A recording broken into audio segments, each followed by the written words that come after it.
চেহারা কাউকে ধরতে দেয় নাই। ইবনে জিয়াদ হুসাইনের চেহারা চিবিয়ে ধরে আছে।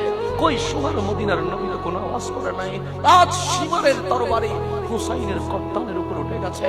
যদি কান তাকে সোনার মদিনার রওজায় জিজ্ঞেস করেন, নবী গো আপনি না বলছেন ফাতেমা হুসাইন কাঁদলে আমি শুনতে পারি না, আপনি না বলছেন সাহাবী আমার হুসাইন পড়ে গেলে আমি ধৈর্য ধরতে পারি না। আজ কারবালার জমিনে আপনার হুসাইন রক্তে লাল হয়ে গেছে, কই আপনি চিৎকার করেন নাই কেন? তখন আপনার নবী বলবে, উম্মে সালমা দেখো, আজ শিশিতে আমি হুসাইনের রক্তগুলো জমাট করে নিয়েছি। কেন জানো? একটা ফুটা রক্তের বিনিময়ে আমার উম্মতের জীবনের গুনাহ আমি মাফ করিয়ে দিয়ে দিব।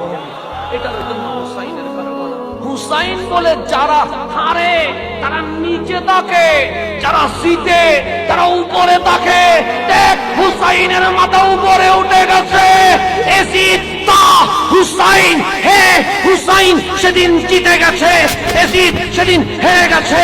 আজ আমিরুল আউলিয়ার দরবার থেকে একবার হয়ে যাও, আসসালাম ইয়া হুসাইন, আসসালাম ইয়া হাসান, আসসালাম ইয়া হুসাইন, আসসালাম ইয়া হাসান, আসসালাম ইয়া হুসাইন, আসসালাম ইয়া হুসাইন। আমিরুল আউলিয়ার দরবারে দিতে আসি না, কিছু জায়গায় দিতে হয়।